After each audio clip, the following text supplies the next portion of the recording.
बिस्मिल्लाहिर्रहमानिर्रहीम। प्यारे दोस्तों, ये हदीस मुबारक बुखारी शरीफ की रिवायत है जो मैं आप लोगों के सामने बयान कर रहा हूँ। आप सल्लल्लाहु अलैहि वसल्लम फरमाते थे कि अगर किसी शख्स के दरवाज़े पर नहर जारी हो और वो रोज़ाना इसमें 5-5 दफ़ा नहाए तो तुम्हारा क्या गुमान है?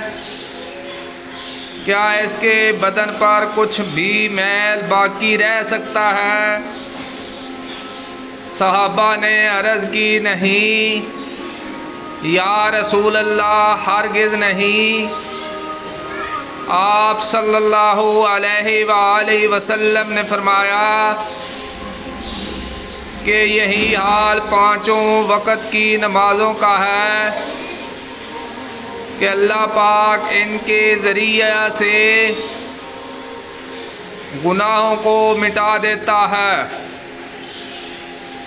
प्यारे दोस्तों, अगर आप हदीस मुबारक सुनना पसंद करते हैं तो इस तरह की मज़ीद अहादीस के लिए चैनल को सब्सक्राइब कर लें।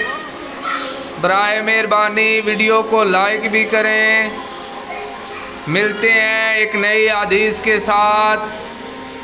जज़ाकल्लाह, शुक्रिया, अल्लाह हाफ़िज़।